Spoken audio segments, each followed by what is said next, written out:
Hello friends, welcome to UPSC Niti. ये हमारा daily quiz for UPSC और आज है 6 मई 2017। तो हमारे आज के क्वेश्चन देखने से पहले देख लेते हैं हमारे आज के टॉपिक। देखिए, आज का first question is on Shankaracharya committee. After that even next question is on Banganapalli mango. I hope मैंने इसका प्रोनाउंसिएशन जो है वो सही किया हो। नेक्स्ट क्वेश्चन देखते हैं bicameral state legislature. After that forex reserve. Next question is on 73rd amendment and last question is on Jio stationery orbit. तो सबसे पहले हमारे प्रैक्टिस क्वेश्चन के आंसर देख लेते हैं। हमने पहला क्वेश्चन पूछा था वरुणा, ये जो नेवल एक्सरसाइज है वो इंडिया और कौन से देश के बीच में होती है? तो इसका आंसर है फ्रांस, डी है इसका आंसर। और दूसरा क्वेश्चन हमने पूछा था वाइस प्रेसिडेंट की रिमूवल के लिए जो रिजोल्यूशन सबसे पहले स्टार्ट करना होता है वो कहाँ पे स्टार्ट कर सकते हैं? तो इसका आंसर है राज्यसभा में। ठीक है, सिर्फ राज्यसभा में ही ये जो रिजोल्यूशन है वो लाया जा सकता है। इंपॉर्टेंट फैक्ट है, पॉलिटी रिलेटेड, याद रखिए। और सॉरी, कुछ वजह से हम आज जो सही आंसर देने वालों के नाम जो है वो डिस्प्ले नहीं कर पा रहे, तो डायरेक्टली हम स्टार्ट करते हैं हमारे आज के क्वेश्चन से। तो पहला क्वेश्चन है Shankar Acharya committee is related to. तो ये शंकर आचार्य कमिटी किससे रिलेटेड है, ये हमारा क्वेश्चन है। ऑप्शन देख लेते हैं। To examine the cyber security issue after demonetization. Next is to examine the desirability and feasibility of new financial year. Third option is merger of a railway budget and last option is to examine the privatization of railways. ठीक है, तो इनमें से कौन से बारे में है ये? तो इसका आंसर है B, that is to examine the desirability and feasibility of new financial year. इसके बारे में कल हिंदू में एक छोटा सा आर्टिकल आया था इस नाम से, डिफरेंट क्लॉक्स, तो इस वजह से हमने ये क्वेश्चन ऐड कर दिया। और सबसे पहले ये अभी के लिए न्यूज में क्यों है, तो रिसेंटली हमारे पीएम जो है इन्होंने स्टेट से रिक्वेस्ट की थी कि जो इनका फाइनेंशियल ईयर है वो पीछे लेने के लिए, मतलब अभी जो अप्रैल से मार्च है उसे जनवरी से दिसंबर, मतलब 1 जनवरी टू 31 दिसंबर ऐसे करने के लिए।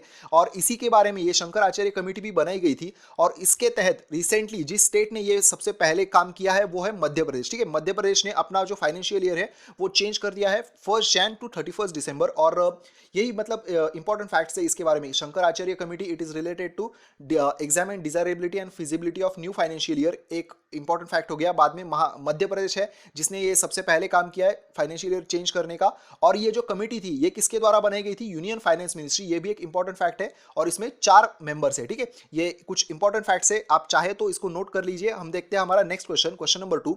ई VIN project is related to. तो ये जो प्रोजेक्ट है ये किससे रिलेट करता है? Ministry of finance, ministry of home affairs, ministry of commerce या फिर मिनिस्ट्री ऑफ हेल्थ?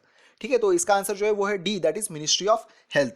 तो इसके बारे में एक छोटी सी न्यूज आई थी, दैट इज ये जो हमारा ईविन प्रोजेक्ट है of health ministry becomes global best practice in immunization. मतलब ये एक हमारे लिए अच्छी बात है कि हमारा एक कोई प्रोजेक्ट है वो दुनिया में सराहा जा रहा है। और क्यों?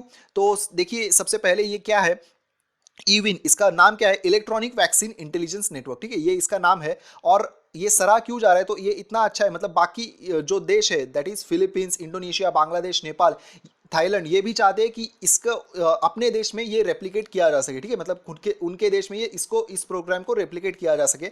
तो मैं जानता हूँ ये जो देश है आप जानते हैं मैप में कहाँ है, लेकिन एक बार फिर से आज ये जो देश है, पांचों देश, फिलीपींस, इंडोनेशिया, बांग्लादेश, नेपाल और थाईलैंड, इनको फिर से एक बार मैप में देख लीजिए। क्योंकि इसमें से ये जो 3 देश है, फिलीपींस, इंडोनेशिया, थाईलैंड, ये आप जानते हैं पिछले साल साउथ चाइना सी इशू की वजह से न्यूज़ में थे। तो एक बार आपकी रिवीजन भी हो जाएगी और मतलब एक इंपॉर्टेंट फैक्ट है, तो एक बार देख लीजिए। बाकी ईविन के बारे में देख लेते हैं। It is an indigenously developed technology system in India that digitises vaccine stock. ठीक है, digitises vaccine stock and monitors the temperature of cold chain through the smartphone application. ठीक है, मतलब ये सबसे पहले तो एक इसकी गिनती रखता है और साथ ही साथ इनको मॉनिटर भी करता है एक स्मार्टफोन एप्लीकेशन के साथ। The e VIN is presently being implemented across 12 states in India. और साथ ही साथ इसका एम क्या है? To support India's universal immunization program. ठीक है, ये हमारे यूनिवर्सल इम्यूनाइजेशन प्रोग्राम जो है इसको एम सपोर्ट करता है। और बाद में एक इंपॉर्टेंट फैक्ट का है, the project is being implemented bye UNDP. ठीक है, यूनाइटेड नेशंस डेवलपमेंट प्रोग्राम, इसके द्वारा ये प्रोग्राम जो है प्रोजेक्ट इंप्लीमेंट किया जा रहा है। तो एक ये हो सकता है इसके बारे में यूपीएससी पूछ ले, तो यूएनडीपी इसको इंप्लीमेंट करता है। इंपॉर्टेंट फैक्ट है, इसको याद रखिए। Next is eVIN project focus on 3 things. कौन से 3 मेंस पिलर है इसके? Technology, governance and human resource. ठीक है, आई होप ये क्वेश्चन अच्छे से हो गया होगा। अब देखते हैं हमारा next question. The succulent the Banganpalli mango has received a geographical indication tag it belongs to। तो ये जो मैंगो का टाइप है इसको recently geographical tag that is GI tag जो है वो मिल गया है। तो ये कौन से स्टेट से बिलोंग करता है, ऐसा ये क्वेश्चन है जी। ये क्वेश्चन एक्चुअली पुरानी न्यूज़ थी, हमसे मिस हो गई थी, और लेकिन अभी कल हमारे एक फ्रेंड की वजह से, हमारे एक साथी की वजह से ये हमने मतलब हमारे सामने आया ये क्वेश्चन, तो हमने इस पर ऐड कर दिया। देखिए कौन से स्टेट से बिलोंग करता है? आंध्र प्रदेश, कर्नाटका, केरला या फिर तमिलनाडु। तो इसका आंसर जो है वो है आंध्र प्रदेश। बंगनपल्ली मैंगो आंध्र प्रदेश से रिलेट करता है और इसको रिसेंटली जीआई टैग जो है वो मिल गया है। तो हिंदू में इसके बारे में पिछले दिनों न्यूज़ आई थी विच वी मिस्ड, लेकिन फिर हमने ये क्वेश्चन ऐड कर दिया है सो दैट ये एक इंपॉर्टेंट है, क्योंकि यूपीएससी जीआई टैग पे इसके पहले भी यूपीएससी ने क्वेश्चन पूछा जा चुका है, तो इस वजह से हमने ये ऐड कर दिया। देखिए और हमारा प्रयास रहेगा कि ये जो जीआई टैग है इसके बारे में और एक मतलब सेपरेट वीडियो में हम कुछ इन्फॉर्मेशन जो है वो प्रोवाइड कर देंगे, क्योंकि हमारे एक साथी ने इसके बारे में इन्फॉर्मेशन पूछी थी, सो मैंने ये यहीं पे बता दिया। तो देखिए बंगनपल्ली जो मैंगो ये पिछले 100 सालों से इस आंध्र प्रदेश में लिया जाता है, मतलब इसकी पैदावार होती है। And it also known as Beneshan, Baneshan, Benishan, Chappatai या फिर सफेदा। ठीक है, ये ऐसे अलग अलग नामों से भी यहाँ पे जाना जाता है। और इसकी प्राइमरी जो एक सेंटर है जहाँ पे ये मिलता है वो है कर्नूल, और दूसरा जो है वो रायलसीमा कोस्ट और कोस्टल आंध्र प्रदेश। ठीक है, ये कुछ मतलब जगह है आंध्र प्रदेश में, याद रखिए अगर कोई इस पे स्टेट रिलेटेड या फिर प्लेस रिलेटेड कोई क्वेश्चन आ जाए तो इसके लिए। और जीआई टैग के बारे में देख लेते हैं। GI tag indicates the product comes from specific region. मतलब कैसे होता है ना कि कभी कभार ऐसे ही लोग बता देते कि ये अभी ये जो मैंगो है ये बंगनपल्ली रीजन का है, लेकिन ये होता नहीं है। तो अगर ऐसा होना नहीं चाहिए, इस वजह से ये जीआई टैग जो है वो इंट्रोड्यूस कर दिया गया था। GI tag covers under the intellectual property rights and trade related aspect of intellectual property rights. ठीक है, ये आईपी जो है हमारी आईपीआर इसके तहत आता है। And GI tag certifies that origin of a product और produce from a particular region as a quality, other features of the product is attributable only to the place of its origin। और ये GI tag क्यों दिया जाता है, तो so that अगर कोई जीआई टैग, अगर किसी पर्टिकुलर चीज को जीआई टैग मिल गया हो तो जो कोई उसका प्रोड्यूसर होता है उसको उसकी अच्छे दाम मिल सकते हैं। ठीक है, और एक क्वालिटी भी होती है, मतलब ये क्वालिटी रिलेटेड भी जो कोई हम ग्राहक होते हैं, कंज्यूमर्स होते हैं, इनको भी एक विश्वास होता है कि हाँ ये सही बात होगी। ठीक है, तो नेक्स्ट क्वेश्चन देखते हैं हमारा question number 4। Which of the following state do not have bicameral state legislature. ठीक है, कौन से इनमें से फॉलोइंग जो स्टेट है इनमें बायकैमरल स्टेट लेजिस्लेचर नहीं है, ऐसा ये क्वेश्चन है। तो ऑप्शन दिया गया तेलंगाना, बिहार, गुजरात एंड महाराष्ट्र। तो आई होप ये क्वेश्चन का आंसर आपको पता होगा। तो इसका आंसर है सी, दैट इज गुजरात में बायकैमरल स्टेट लेजिस्लेचर नहीं है। और ये कहाँ पे है, तो देखिए Jammu Kashmir, UP, Bihar, Telangana, Andhra Pradesh and Karnataka and Maharashtra, in 7 states में है। तो इनको याद कैसे रखना है, तो देखिए सबसे पहले जो नॉर्थ के स्टेट है ना, इनको ऐसे ट्रायंगल से याद रखिए, जम्मू कश्मीर, बिहार एंड यूपी। और जो नीचे के स्टेट्स है that is Maharashtra, Telangana, Andhra Pradesh and Karnataka, ऐसे इनको रेक्टेंगल से याद रखिए, सो दैट है ना ये आसान हो जाएगा हमें याद रखने के लिए। ठीक है, नेक्स्ट क्वेश्चन देखते हैं हमारा 5th question. Forex reserve consist of. तो जो हमारे फॉरेक्स रिजर्व होते हैं इनमें क्या क्या इनमें से ऐड होता है, ऐसा ये क्वेश्चन है। तो ऑप्शन दिया गया है फॉरेन करेंसी, गोल्ड, एसडीआर और रिजर्व ट्रांस। ठीक है, रिजर्व ट्रांच, ये ऑप्शन दिए गए। तो इनमें से क्या है, तो इसका आंसर है D, that is all correct. That is ये फॉरेक्स रिजर्व में ये चारों जो बातें हैं ये सभी कवर की जाती है। मैं जानता हूँ आपको फॉरेन करेंसी, गोल्ड और एसडीआर के बारे में पता होगा। ये जो रिवर्स ट्रांच क्या है ये हम देख लेते, पहले ये न्यूज़ देख लेते। इसके बारे में न्यूज़ थी कि हमारे जो फॉरेक्स है ये पहली बार इतनी 372.7 बिलियन इतनी बढ़ गए। तो ये जो क्या है रिजर्व ट्रांच क्या होते हैं, it is a certain proportion of a members countries quota specified as a reserve tranche.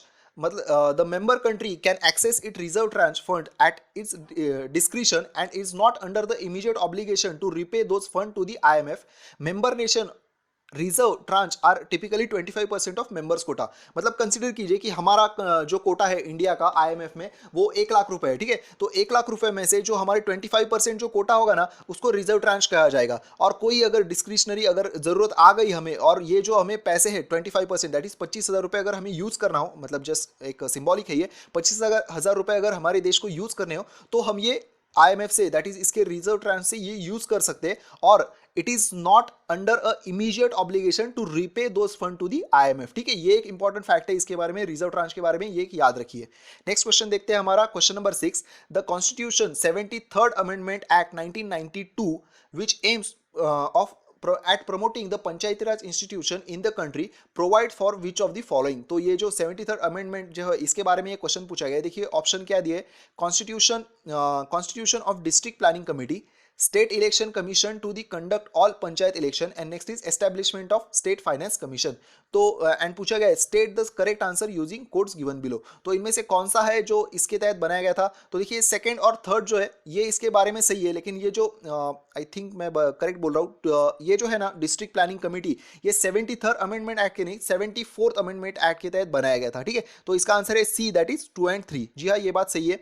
Next question देखते हैं हमारा 7th question. Choose the correct statement about Jio stationery orbit. ये जो हमारा जियो स्टेशनरी ऑर्बिट है, इसके बारे में करेक्ट स्टेटमेंट हमें बताना है। तो देखिए पहला स्टेटमेंट क्या है, geostationary orbit is a circular orbit, इतना जो कुछ 36,000 रफली kilometers above the earth pole and following the direction of the earth rotation, ठीक है। ये इतने किलोमीटर पे होता है अर्थ पोल पे, और हमारा जो रोटेशन होता है अर्थ को, इसको फॉलो करता है, ऐसा ये जियो स्टेशनरी ऑर्बिट होता है, ऐसा फर्स्ट स्टेटमेंट है। Next is an object in such orbit has an orbital period equal to the earth rotation period and thus appears motionless at the fixed position in the sky to the ground observer. मतलब ये इतनी जगह, इतने distance पे होता है, इस वजह से ये अपीयर्स इट मोशनलेस, और साथ ही साथ इसका जो पीरियड होता है, जो जियो स्टेशनरी ऑर्बिट में जो कोई भी जो सैटेलाइट कंसीडर कीजिए, वो अगर वहाँ पे रिवॉल्व हो रहा है तो इसका पीरियड और अर्थ का रोटेशनल पीरियड सेम होता है, और इस वजह से अपीयर्स मोशनलेस, ऐसा ये बताया गया second statement. Next is the synchronous satellite launch vehicle F09, ठीक है, GSLV F09 on Friday successfully launched the geostationary communication satellite GSAT-9 into geostationary orbit। तो ये जो आपने आज इसके बारे में न्यूज़ पढ़ी होगी, GSLV F09, ये जो है ये हमारे जियोस्टेशनरी ऑर्बिट में ही लॉन्च कर दिया गया है, ऐसा हमारा थर्ड स्टेटमेंट है, ठीक है। तो इनमें से कौन सा करेक्ट है, देखिए ये आप आज पढ़ा होगा आपने इसके बारे में, ये जो थर्ड स्टेटमेंट है ये सही है। सेकेंड स्टेटमेंट जो है ये भी सही है कि ये अपीयर, इसका जो ऑर्बिटल पीरियड होता है ये it is equal to earth rotational period, और इस वजह से ये ऐसा अपीयर होता है कि ये मोशनलेस है। तो सेकंड स्टेटमेंट जो है ये भी सही है, लेकिन ये फर्स्ट स्टेटमेंट जो है इसमें छोटी सी एक गलती है, ये अर्थ के पोल पे नहीं, ये अर्थ के इक्वेटर के पास मूव होता है, ठीक है, अर्थ के इक्वेटर। तो इसका फर्स्ट इनकरेक्ट है। 2 and 3 जो है ये बात सही है, सो इसका आंसर भी है सी, दैट इज 2 and 3 करेक्ट। तो देखिए जो हमारा GSLV है, एक इसके बारे में एक इंपॉर्टेंट फैक्ट है, इसको नॉटी बॉय कहा जाता है। और ये क्यों कहा जाता है, तो GSLV जो है ना, ये मतलब जितनी बार इसके अभी तक प्रक्षेपण किया गया था उसमें से ये कुछ बार फेल गया था, इस वजह से इसको नॉटी बॉय कहा जाता है। Puts south Asia satellite into orbit, तो ये जो साउथ एशिया सैटेलाइट जो है इसको अभी हमने कल ऑर्बिट में प्लेस कर दिया है, तो इस वजह से ये न्यूज़ में था। तो देखिए इसके बारे में, जियो स्टेशनरी ऑर्बिट जो हमने कहा लगभग 36,000 किलोमीटर्स अबव होता है at earth equator and following the direction of earth rotation and object in the sky at orbit. ये इसका जो हमने सेकेंड स्टेटमेंट देखा था, इसका ये ऑब्जेक्ट का पीरियड और अर्थ का रोटेशनल पीरियड जो होता है वो सेम होता है, 1 sidereal day and thus appears motionless at fixed position to the observer। और जो कौन से सैटेलाइट होते हैं जो इस ऑर्बिट में अक्सर जो है वो प्लेस किए जाते हैं, तो होते हैं communication satellites and weather satellite. और ऑब्वियसली क्योंकि कम्युनिकेशन कर रहे हैं, तो हमारे जो अगर ये जो सैटेलाइट है ये हमारे देश के ऊपर ही होंगे, या फिर वेदर सैटेलाइट ये हमारे देश के ऊपर ही होंगे, तो ही इसका सबसे ज़्यादा प्रॉफिट होगा ना। तो इस वजह से ये जो सैटेलाइट होते हैं वो जियो स्टेशनरी ऑर्बिट में ऐड कर दिए जाते हैं। जी हमें एक एनिमेशन मिला था, तो वो भी हम आपको दिखाते हैं, क्योंकि ये जो जियो स्टेशनरी ऑर्बिट है ना, ये टेक्निकल स्टूडेंट्स के लिए पता होगा अच्छे से, लेकिन जो कुछ नॉन टेक्निकल बैकग्राउंड के होंगे तो उन्हें भी ये हेल्पफुल रहेगा। तो देखिए ये कैसे होता है, तो ये हमारी अर्थ है, और ये जो इसका रोटेशन जो होता है ना, ये ऐसे होता है, और जो ऑब्जेक्ट होगा वो ऐसे लगता है कि कंटिन्यूअसली जो अर्थ के मतलब हमारे देश के सामने ही है, ठीक है। ये ऐसे जो जियो स्टेशनरी ऑर्बिट है जो ऐसे मूव करता है।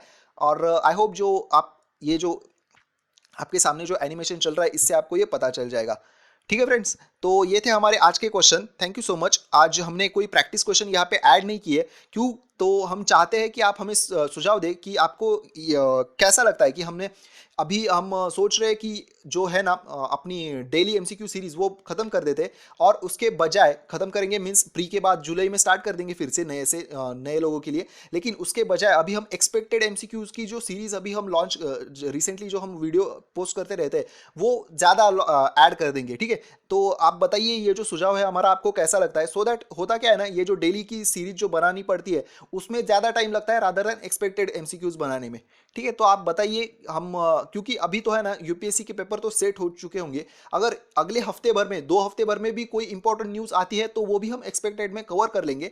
तो बताइए, सो दैट हम आपकी सुझाव के अनुसार काम करेंगे, ठीक है। So thank you so much, have a happy wonderful day ahead, keep studying and all the very best.